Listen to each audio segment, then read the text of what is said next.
আরে লিমা আপু, আপনি ছাদে উঠে বই রয়েছেন, আমরা এসে তালাশ করতেছি আপনি রুমে পাইতেছি না। আরে হ্যাঁ, ভাই ওই এক ছোট বাচ্চা এটা বললো, ওই বাচ্চাটা কার, ওই কই থাকে এটা?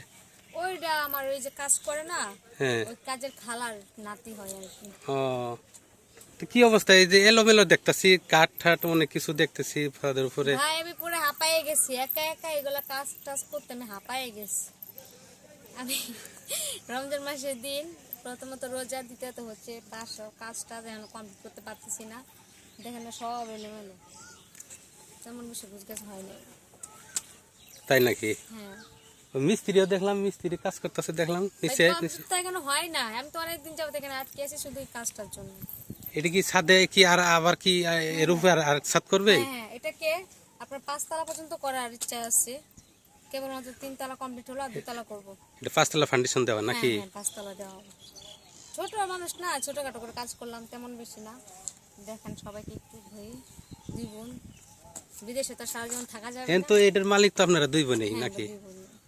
এখন যদি আল্লাহ যদি একটা মনের মানুষ মিলে, তাহলে কি বাড়িটা কি এখন তো 2 বোনেরই থাকবো নাকি? ওরা যাকে বিয়ে না, করবেন হ্যাঁ, তারা, তাই কি কোনো হ্যাঁ, মানে এর অবশ্যই মালিক থাকবে। হবে?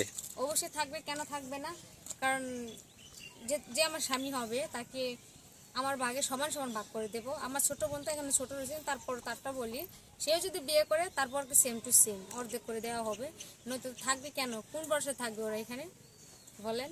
যদি এখন যদি লেগে চা দিবে, না, যদি চাই তাহলে আমি দেখবো। আমি ওই আমার সাথে মানে আজকে বিয়ে করে কালকে তো সম্পত্তির আশাগুলো আমি দিতে পারবো না, তাই না? আমাকে দেখতে হবে যে সে কেমন। যদি আমার মনে না সে যোগ্য হয়েছে সম্পত্তি নেওয়ার পাওয়ার মতো, তাহলে আমি অবশ্যই তাকে দিয়ে দেবো। আপনি এত সুন্দর, এত মিষ্টি, আপনারে দেখে তো আমি মায়ায় পড়ে গেলাম গা। তাই? হ্যাঁ? আচ্ছা, যাই হোক ভাইয়া, না সিরিয়াস বলতেছি, আমি সবসময় বলি আপনি পারলে একটা ভালো একটা মনের মানুষ আমাকে দেখিয়ে দিবেন। আর আমার ব্যাপারে বললেন যে আমি গরিব মানুষ, ছোট মানুষ, বেশি কিছু পারবো না, ওর দায়িত্ব নিতে পারবো, ওর ফ্যামিলির দায়িত্ব নিতে পারবো, নিয়ে আমি বিয়েটা করতে পারবো। যাই হোক, সতীয় দর্শক, আমরা আসছিলাম লিমাপুর ভিডিও নিতে, উনি বলছিল তো এই আইসে দিয়েছে নিচের নাইকে, আমি ছাদে আসলাম, এসে দিতে ছাদে উনি ই করতেছে। তো আপনারা যদি কেউ এই লিমাপুরে পছন্দ করেন, তাহলে আমাদের ভিডিওর মধ্যে নাম্বার থাকবে, যোগাযোগ করেন, আমাদের সাথে যোগাযোগ করলে লিমাপুরে পাবেন।